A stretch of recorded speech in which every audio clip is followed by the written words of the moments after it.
Making the most of life and investment in Portugal, Portugal Pathways simplifies every step, from golden visa and relocation to citizenship and cross-border tax planning. Portugal Pathways are proud sponsors of the Portugal Diaries podcast. Welcome to the Portugal Diaries podcast. I'm Jen. And I'm Claire. Today on the podcast, we're joined by Rae Feather, an inspiring entrepreneur behind Rae Feather Clothing, known for her iconic monogram bags. Originally from Cookstown in Northern Ireland, Rae was surrounded by business from an early age, with her family in the interiors industry, something that helped shape her eye for design and attention to detail. Her career began in the fast-paced world of Formula One before she went on to build a brand defined by style, confidence and resilience, now reaching an international audience. Known for her strong mindset, work ethic and commitment to family, Rae's journey is one of reinvention, building success on her own terms. Rae, welcome to the podcast. Thank you so much for having me. Nice to have you on. I'm not allowed to say the word show, but nice to have you on the show. She's good. Well, Rae, we will definitely dive into Portugal in a minute, because I know that's what everybody wants to hear about. But I would love to start with a little bit about your life and then work before we get onto the subject of Portugal. So I definitely know there's a Northern Irish link. well, coming can I start there? Yeah, Can I please start. start there? Also from Northern Ireland. So yeah, just curious to know what it was like for you growing up in Northern Ireland. Well, I came from a very hard-working family. We are one of 4 children, one brother, Neil, myself, Helen, who is an interior designer in Dublin, and my sister Lynn, who took over a business that I started in Formula One 20-something years ago. And my brother works in the family business. It was a very loving home. It was a very normal home, hardworking, as I say. But my mother actually she's an incredible woman, in as much as she and my dad got married when they were about 20. Mum was 22, dad was 24, and they started businesses. And they started off with a paint shop, and then that grew and grew and grew. And Mum then left to go to London for a year and did the Inchball School of Design interior course. Wow. And came back, every other weekend. What age were you at that point? Oh gosh, Mum would have been probably in my teens, but I went to school up in the north of Ireland. Moved schools because I didn't work very hard at home, so I was sent away to school to work harder. And then I went to cookery school in London. I did a Leith's cooking course for a year, which was not what I wanted to do at all. I had my family were in show jumping, and I had a German show jumping boyfriend. And basically, we were doing the international circuit in Germany. And my mum rang me and said, if you don't have a job by Monday, you're going to London to do a cookery course. Of course, I didn't have a job by Monday. Do you know, the funny thing is hearing you saying that you grew up in such a hard work and your mum went off, and I was just about to say, is this what inspired you to work so hard? And then you just said you got a threatening phone call from your mum. A threatening phone call from my mum, exactly. So maybe that was. But we were all actually, you know what, we were weirdly because we were brought up to be very independent as well, and I think that lent itself to wanting to work hard. And it wasn't really, I wish it had been about money, but it was about that whole work ethic. And we everyone, I would work, Dad had cafes, and I would go to work in the cafes after school, and it was expected that we all worked. And that sounds like it's slightly no, I'm a hard. fan of this. I'm a fan of this 100%, because I think you see this a lot less now. Oh, totally. And I think, like you, I always, had a job, for a Saturday job, and then restaurant on a night time, and just like you say, it is slightly about the money, because you suddenly become a little bit more independent because you have your own money. Well, it wasn't. Yeah, I think what I meant by that was it wasn't about becoming billionaires. Yes. It was. We aspired. We were very fortunate, and in that we had a very lovely life. Yeah. And then I guess clothes were definitely a big part of it. I wanted to buy clothes. I wanted to buy nice handbags back then. And then actually I worked at the school for 2 years, and then a job came in one day wherein one of the teachers said to me, there wasn't really a job market, so to speak, Yeah. back with the words, the opportunities to get jobs, as easy, not well, advertising wise and so on. So they used to, companies would say that they wanted someone in directors' dining rooms or something. And this one came in and it was rally driving in Wales. And I said, no, I'm not applying for that. To cater for Yeah. a team. And I said, I'm not. And they said, go on, you give it a go. Anyway, as it turned out, it was in Formula One for the McLaren F1 team. And they couldn't advertise it as that It had to because be. they needed to be for it to be low key. Yeah. There were two girls that got to the final round and they chose the other girl. And I was like, it's too good to be true anyway, it's fine. And the other girl then was offered a job on a super yacht. So she rang and said, I'm not taking it. So they're like, the job's yours.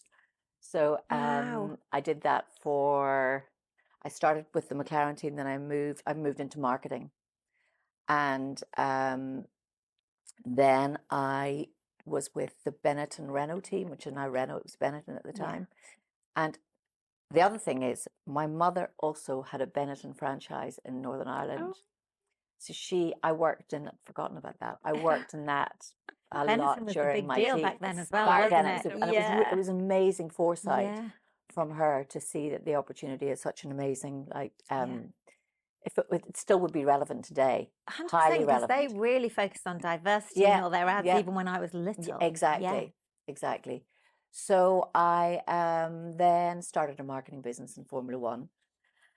I was married at that point, just as I started the marketing business, and one of my middle son got very sick, and we ended up in Great Ormond Street for quite a long time, and I basically stopped work that day, and I just to get him better, and I'd also had an elder son at the time, so there was a lot of juggling going on, and it felt like the right time to leave. And then I started to market hotels a little bit. And then one day I kind of thought, I want to do something. I really cared about what I wore when I was in my marketing role, because it was very client facing. So I'd always buy myself a couple of great white shirts and a couple of great black suits or navy suits and nice accessories. And then I realized that, the white shirts I was buying and things like that, there were a lot of money. And I thought there's got to be an opportunity to buy better fabrics, have them made in more reasonable prices. And I started it with cashmere and cottons, and that's where it really started. And then the bags. So your happened. mind was already into creating something that almost didn't exist. Well, having been brought up in a creative family, weirdly, Helen's incredibly creative. My brother's incredibly creative. My youngest sister has absolutely no interest in anything like that. So it's just interesting. There's definitely part of that comes creative back gene. from mum. Yeah. And I realized that probably I did have a lot more creativity than I was actually practicing, so to speak. But in the marketing, I guess finding your feet into marketing then kind of works across the board in everything you've done since, because it gave you such a great background into how things work, did it? Oh, marketing still. I mean, I still sometimes juggle and think, oh, I shouldn't have left it, because I absolutely love marketing, but I think marketing has changed in such a dramatic way now that you need to be pretty digital savvy and so on, and I'm not. So I think that the other thing as well is marketing. I always say that marketing and PR, you need both in order to. So I think one of the successes of the brand is that I've made myself very, again, client facing. I'm older now. I've got, I'm very open about the fact that I started the business at 50, very late 40s. It's now 13 years old, so I'm now 61. And I think actually all of the experience that I had with all the different jobs have actually really helped to get to where we are now with the brand. Because so the brand, let's move on. Like, let's talk about the brand, because Mhm. I've literally followed you with this brand from the baskets since you brought them out. I remember one time going to this clothes kind of a resale pop-up thing, and they were selling their own little baskets as a sideline Mm. to all these lovely pre-loved clothes, and one was really lovely, and she was like, "Oh, do you want it? Do you want it?" And I was like, "No, I'm just saving myself a Rae Feather They bag." did really well, and they originated from here. Sophia and Beatrice have a shop called The Hut, and I shopped with them, and they showed me the basket one day, and at the beginning I was kind of like, yeah, they're lovely. Yeah. And then we used it in a shoot, and it just went crazy. All the luxury magazines, so many people. But the problem with the bags was, A, they were hand painted. It also took us, at one stage, we were back ordered of 350 pieces, which we just, the painting was actually very intricate. Yeah. So finding people that could paint and make it look Yeah. like it, like, as well as Sophia and Beatrice had done at the start, then we had to get the right materials. And it was from, you know, yes, I also then probably looked at it and thought, okay, well, can this lead on to an accessories brand? But then I did a little bit of leather. I did some leather and some leather accessories and purses and so on.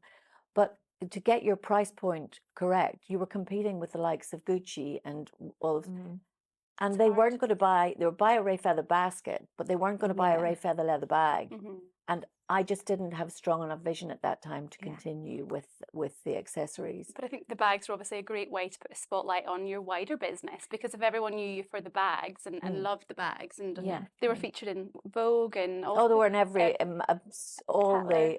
the luxury magazines featured them. But That's they still look incredible. amazing today. And I know you referenced earlier before we started recording that, you know, obviously they were copied and you can see, but all the ones that were copied weren't hand painted. It was all on a print, wasn't it? Well, they often were hand painted, but they were hand painted really badly. Oh, So, you know, you knew my basket from everybody Yeah. else's basket. And the other thing that they didn't know where to source the baskets.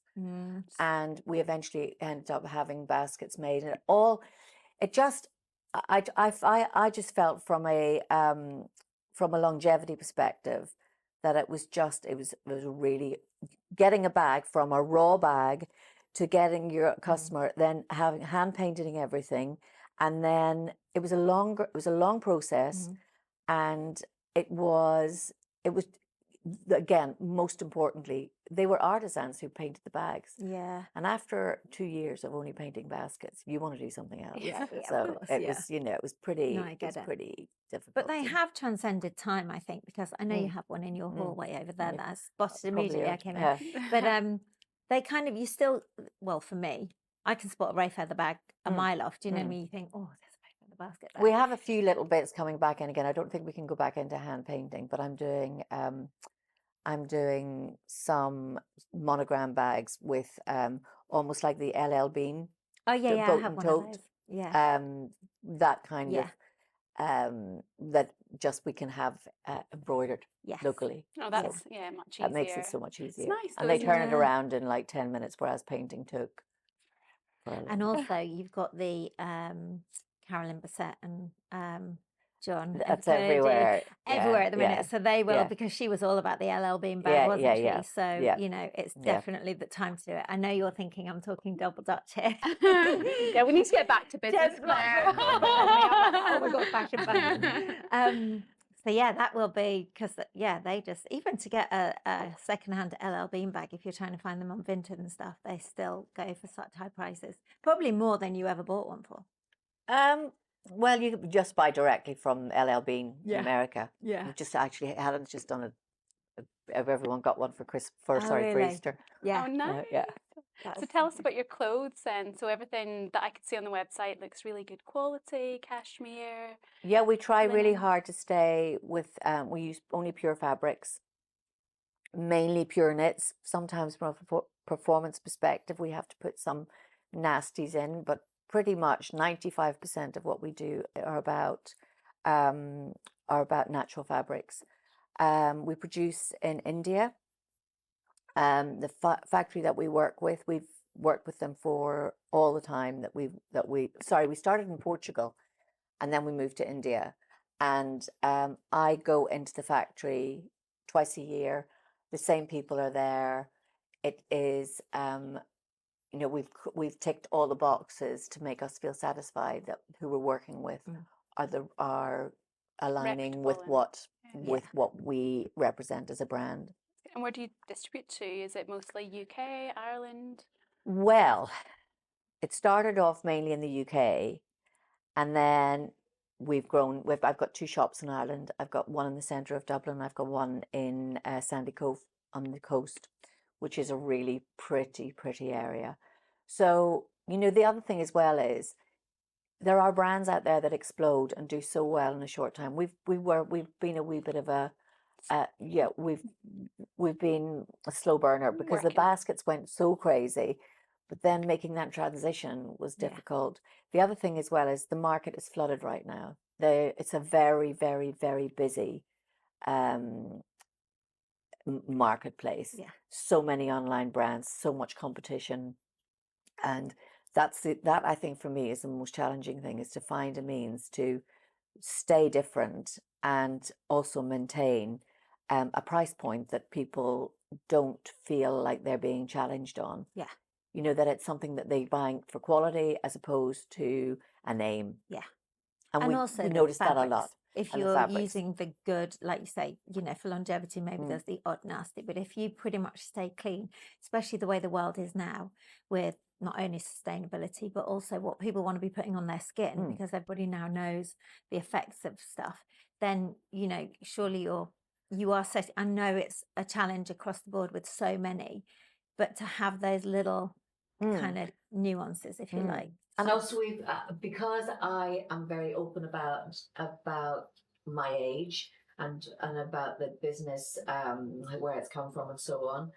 We've got an enormous cross section of customer. So we've got 18-year-old girls that are wearing their mother's clothes, and we've got. I did a dress for a lady recently. She was wearing it at her 99th birthday. I actually made it for her because she loved the shape of one that she'd bought the year before. So we made it in a silk for her, and that really pleases me. And that market's a very valuable market, because it's there's no nonsense with it, and people they know what they want, and if they don't get it, if we were to do something wherein, and it's happened a few times, wherein maybe we did a jacket recently, and a few of the customers were really unhappy with the shape. I wasn't happy with the shape, but they were, just for some people, they didn't work. But we take ownership of that as well and say, you know what? No, you're right. We can do better. We'll do better next time. So that really matters to me. And that obviously creates your repeat customer as well then. You obviously have a lot of loyalty. Yeah, a huge amount of loyalty.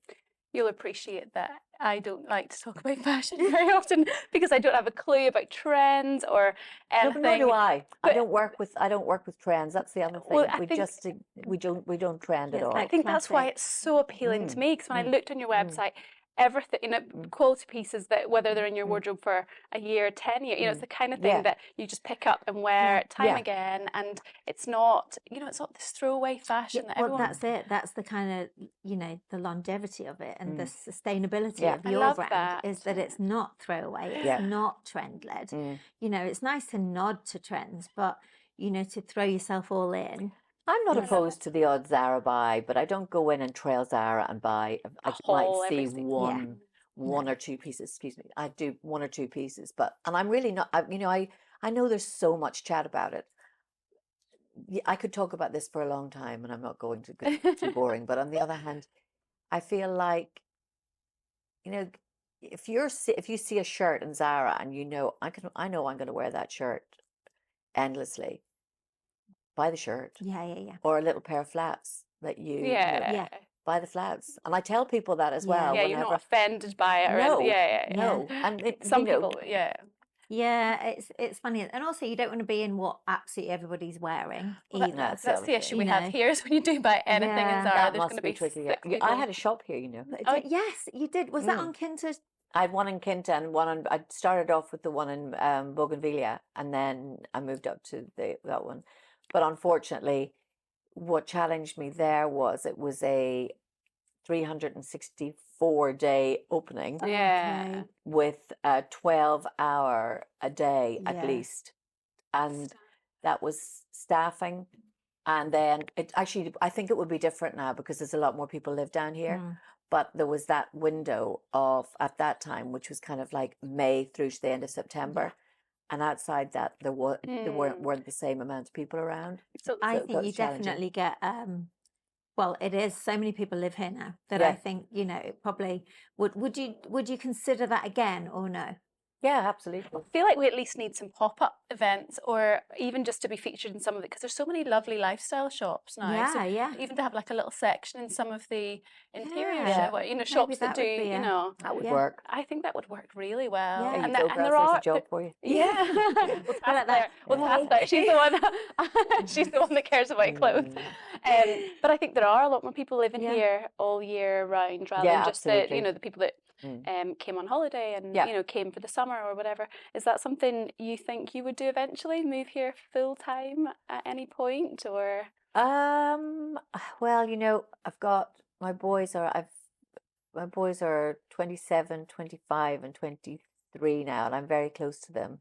And having made the move back to Ireland has been pretty challenging actually. But I don't regret it for a moment.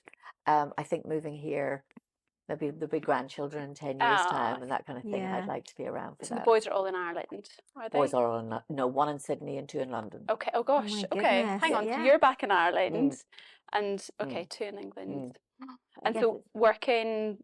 Yep, one works their in own thing. hospitality, the other one works in insurance, and the other one is a landscape gardener. Wow. Yeah.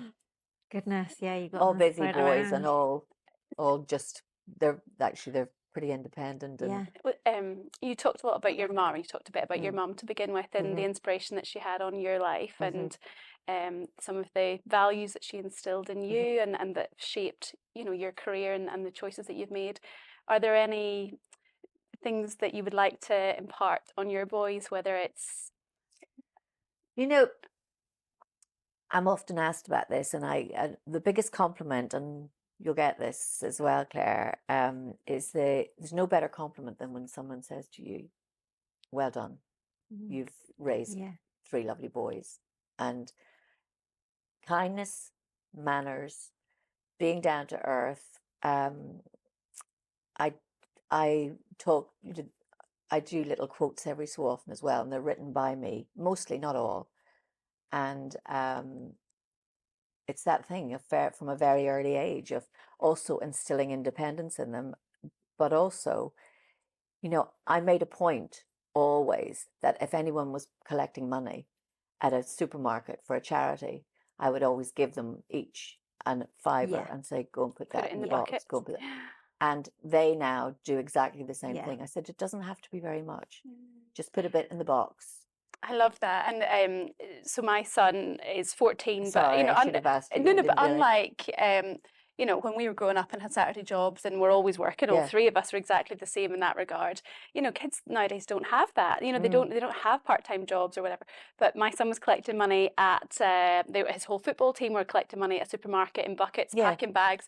I'm thinking, like, heaven help the Yeah. person that gets their bags packed by my boy, because he has Yeah. the eggs will be Yeah, underneath yeah, the milk yeah. or whatever. Exactly. Yeah, but he's still doing it. But I That's just the- thought, what a brilliant thing, because he's interacting with Yeah. the public. He's saying thank you. Yeah. People are stopping and asking. strangers. Just And good basic rules of Yeah. of raising raising Yeah. children, But kindness all the way. I Make just them thought- just aware of everything around them. He That's so but he important. took so much from that experience, because just like, these people, even if they didn't have change, they'd run to their car and come back to Yeah. give money. And he was kind of blown away, like, who would stop and make small talk with Yeah. these bunch of kids? But I think it was a great thing for him to, and it's a nice thing for you to Yeah. encourage your boys to always be kind. And Their father and I divorced many years ago, maybe when they were 17, 18. And often, whenever there's divorces and whenever there's, sadness within the breakup of a relationship, one of the things that I did all the time was make sure, and he is a very loving father, and that too, and he's a very caring father, and he's a very, even, I often say it wasn't just all down to me. It's being grown Yeah. up enough. Yeah. There were times whenever I didn't like him very much, but at the same time, it's trying to remove yourself from that level of, negative emotion, but not putting it on the kids too much. Hard though, It's isn't very it? hard. Yeah. It's very, very, very hard. I often thought about writing it down, and I was like, yeah, it's too deep. Yeah. It's too deep. Yeah, yeah. Sometimes people just cannot do that, and I get that. Yeah, yeah. How was that for the boys at that time when you were going, if it's not too personal a question? No, well, again, like I say, it was that thing of I had to work, and that I had to bring money in, and I knew that I had to be self-sufficient. And it wasn't easy. There were times whenever it was very difficult. And sometimes I talk about it with them, and they said, we don't remember. We don't Really? remember. We don't remember. I don't know if they do or don't, but I think they would tell me if they did. Hopefully they're grateful though for the sacrifices that you made. And Well, I think that's the other Yeah. thing as well. We talk about it, and I see their father, and we get along really well. So it's that thing of being grown up enough, and sometimes it's just not that easy. Yeah. It's just not that easy. Trust me, I Jane's in know. the exact Yeah, same it's position not at that the minute, easy. aren't you? So it's But the like, other thing as well is you have got to separate yourself for them. You need to, I also believe that you need to bring your children up.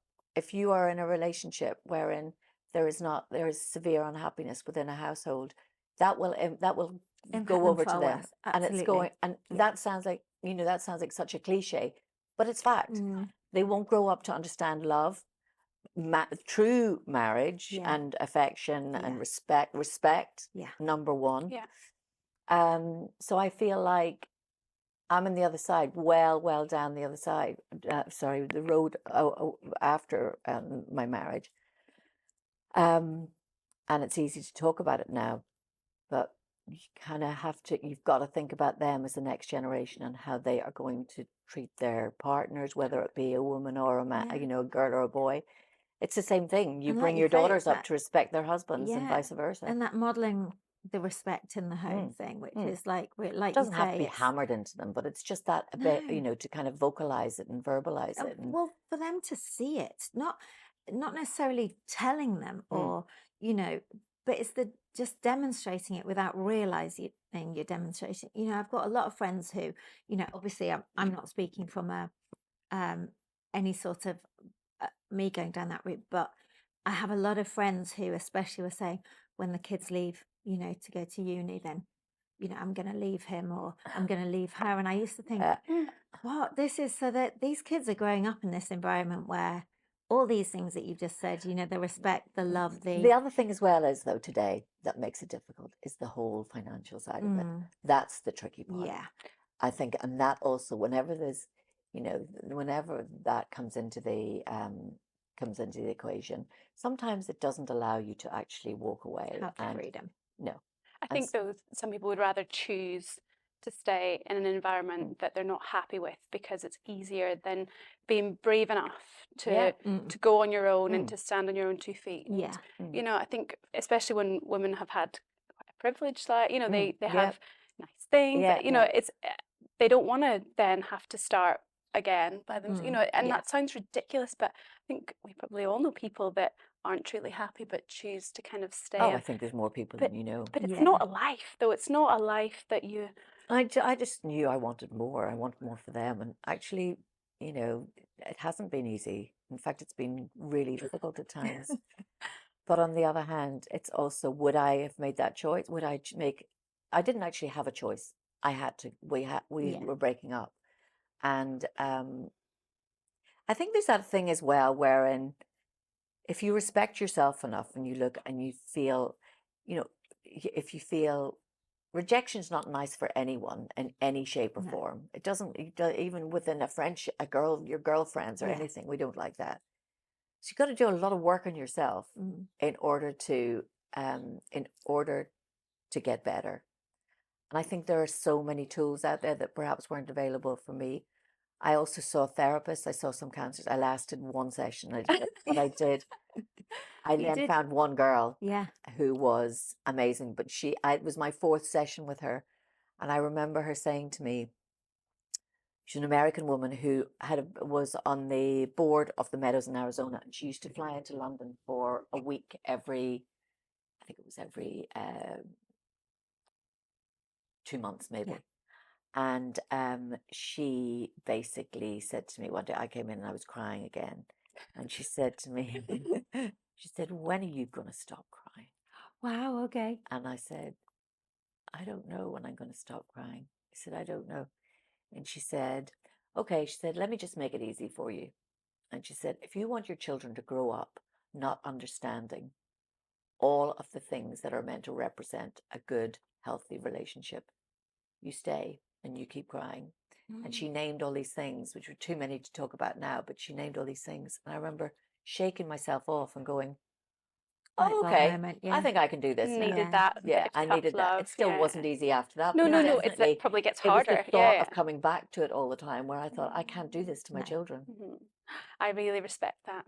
And my mum and dad stayed together till my sister and I both left for uni, and within about a month of the two, so I'd gone to Glasgow to do my degree, and my sister had gone to England to do her masters, but she'd studied in Northern Ireland up to that point, and within about a month, I think they had spent it, and of course there was unhappy periods within that time. But it's the scenario you describe of staying together for the kids, I think there was definitely an element of that, and I knew that's not what I wanted. You know, when there's And challenges, very brave on your part. well, too. it's it's not brave. I feel a bit like you, as in there was there was no real there was a choice to just accept something or And it's the reality of that's the reality of it.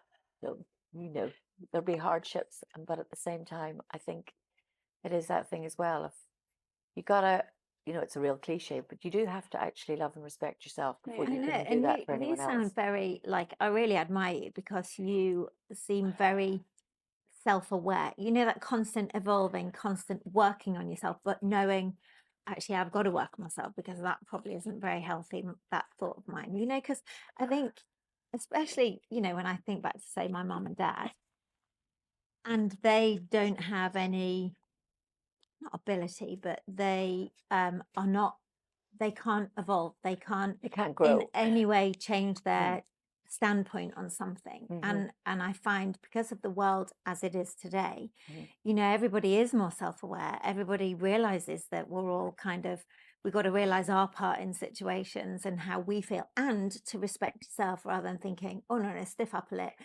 It's that little thing every so often, whenever you might be in an environment, you think, I don't feel right. There's something not right you got to listen to that. You got to listen. You got to listen, and and sometimes I don't. I'm certainly getting better at it now. Trust your gut. It's a good old Northern Irish. You trust your gut. Yeah. And if there is that moment whenever you are thinking there's a reason why you feel that way, or I need to do some work on myself here. It's that your brain and how you talk to yourself is so important. There's that great thing where the woman gets up every morning and says, "Hello, beautiful. You are looking fabulous today. Now go on out there and show the world." Oh, that's the little I don't do that, but I'm sure there are people that do, and it works for them. There's a few swear words in there too, so not the ones that's you right. see. But haven't they also shown in that, have you heard of the rice test? No. So they have a jar of rice. I say they because I can't actually remember where this info comes from, but it is a thing. There's a jar of rice, and you talk terribly to this jar of rice, and then there's another jar of rice that you only talk so lovingly and kind and respectfully to, and the rice that's spoken to terribly actually goes moldy. Honestly, I'm going to find it, and I'll actually send it to you on WhatsApp. Wow, I want to prove that I'm not actually kind of, making it up. But it is true, because, you do tend to, we are harsh on ourselves. I know I'm very harsh on myself, although I have to say I'm getting way, way, way better. But I have always been very harsh on myself. And then you think, obviously I read a lot of this stuff, and I listen to a lot of books on Audible, and and I just think, gosh, I would never say some of the things that, sometimes, or you berate yourself or you think about yourself. I think, God, I would never say that to somebody else. Like, it's so why true. on earth would I say this to myself? Going to India really helps me, actually. Yeah. Because it's India. such even going into the factories, and it's changed so much. But I find when I'm there, I speak quietly. I don't say bad words. I, in general, just become, and when I get back, I find that I go through a week or 2 weeks afterwards whenever I'm quiet. And Calmer or it's just a strange thing because it's such a diverse society. It's a huge amount of poverty is too strong a word. It's not poor. It's Well, not it's from one poverty, extreme to the but other, isn't it? Yeah. it's extreme. Yeah. And they work hard, and the people speak quietly. They take their religion very seriously, and there's got to be something to be said for that. Yeah. Whenever you feel like, Yeah, well, to have yeah, a reset reminder. and it's Yeah. also for them. It's a non-negotiable. Yeah. Their It holy is. days and so on Yeah. are, and they're good. They're taught are good sound things. good Definitely. values. Yeah. I think your environment's got so much to do with Yeah. the way you are and the way you feel. And I don't know about Northern Ireland, but I mean, I love Northern Ireland. It's a great place, but growing up in a troubled place didn't agree with me. Like I couldn't get away from It there affected quick me enough. really badly. Yeah. We were where we lived as well was pretty bad. Yeah. But I think here is so different. I mean, I love Scotland. I'm not going to say anything bad about Scotland, Yeah. but here, probably one of the things we love about it is it's, oh, we've got some Sorry, building work got going some on in the banging background. going on. But I feel like for some of us, kind of at peace here. The weather's a bit better, a bit more relaxed pace of life. Yeah, Do I you think it's getting Portugal? into, I think for sure. I mean, there's something very special about this. My parents bought this house 27 years ago. Yeah. And it's changed. We've upgraded it and done different things over the years. But I think where we are as well is really special. I've been here for 10 days and I've been to 2 restaurants and I haven't, that's Really? it. We stay at home and we light a fire in the But I evening. think that's the beauty of here is yeah. you can, I'm sure people looking in who come on holiday, they book this restaurant, that, Yeah. which again is great. Yeah, yeah. But like for me, I don't live down on here. I live just slightly more into the hills. It's about 10, 15-minute drive. And I love the peace of just being able to, actually, we will go to. And actually, we drove out to Santa Barbara Dinesh last night for dinner. There's a beautiful Thai restaurant there. And, like even my girls were going, oh, I love this. And it's no frills. No. It's just lovely. It's, very laid back. Yeah, and I think what Portugal represents to me is very different from what probably most people see. And how often do you come out here now? Well, I'm going home tomorrow and then I'll come in and out maybe over the next, as long as Mr. Trump doesn't keep on putting petrol prices up and The getting. prices have gone. Yeah, exactly. And so you don't think you'd ever move here then, we said that. Oh, I don't know. Yeah, Maybe no, one that's open the for beauty anything. is Yeah. never say never because everything's changeable. And this goes back to Jen and I've referenced it on this podcast before with other guests. And one of the resounding things of I've only lived here 2.5 years, but everyone's like, that's so brave. Oh my goodness, that's so brave. But you think, well, but everything's changeable. If it doesn't work out. I mean, within reason, I understand we're very privileged. We've kept our house in the UK, although I don't know how long that will continue given the situation back there. But I just think, if your environment doesn't suit you any longer, you can make the changes. I know maybe it is slightly brave to do, but nothing's set in stone. So, if you decide actually I'm going to come for 3 months this time, then you can. 6 months. I mean, we've got quite a big family, so everybody's pretty much respectful of each other's space as well. This happens to be right now a bit crazy, but there could be like the week 20 for lunch on Sunday, and that is not unusual for here. I love that. That's though. so It's good. proper it's really- family yeah, it time. is. It's great, and it's even at home we do it a lot. But there's so much love for the beaches. The people as well. Actually, we've got the same housekeeper that we had right from the beginning. I just love seeing her come through the I door. just think there's a happiness Yeah, here. There is a yeah, happiness. and we've just people that we've met along the way. It's certainly changed, Yeah, you must have seen changes but it's pretty special. So apart from quality time here with your family and your extended family, what would be your perfect day in Portugal? I'm conscious we're running out of time, Juliana. I Perfect just want day to would capture be that. morning walk, Yeah. sea swim. Probably I often go up to the market in Lule as well. Go up to the fruit Saturday market. yeah. It's lovely, isn't it? and maybe pardon me, maybe lunch I think that Antonio's fish is probably the best in the Yeah. world. I think it's amazing. I absolutely love Dos Passos as well. So probably late lunch in Dos Passos, drinking the beach, and I go The to bed sunset most from nights Dos about 9 Passos, o'clock yeah. anyway. So Yeah. But that's Sounds good, isn't it? Yeah. Coming home early. lovely. So Yeah. I'm going to go into the quick Oof, fire let's do questions it. for you. Yep, go So on these are then. quick fire. Okay. Well, you've already mentioned the early mornings or late nights because you're definitely not a late night person, are you? So bags or clothing? clothing. Algarve or London? For someone to spend time if you're not in Dublin. Oh, really tricky because yeah, I'd probably Algarve actually. Okay, Bring them with me. we'll take that. Yeah, We're Portugal yeah. Diaries Podcast. Yeah, We've got yeah, to say yeah, that. One word to describe your journey. So far. Resilience. Love that. Yeah. Oof, where to go next? Oh, I'm put a few Irish questions in here, so Yeah. may as well ask that. One thing you miss about Northern Ireland? I know you're in the south now. North Coast. North Coast. Oh, Yeah, love the North Coast of Ireland. beautiful. It's I've exactly never where been to I'm Northern from. Ireland. Are you? Need to Where go. are you? Yeah. Near Bushmills, like near Giant's Causeway. I went to school in Korean. Did you? Yeah. It's like So a lot of 10 my minutes friends are from where there. I Oh grew my up. goodness. Yeah, No way. yeah. It's beautiful. Port It Rush, is. Port Stewart, all Yeah. around there. Really Yeah, gorgeous. yeah. Love that. So I'm going to go favourite vitamin supplement because you are big on your vitamins, which we Big on my haven't yet covered, vitamins. which is my thing as well. Vitamin D Oh yeah, good. With K2 because Yeah. that increased the absorption, every doesn't day. it? Don't miss it. Fabulous. I'm with you on that one. Love that. Well, that's a wrap.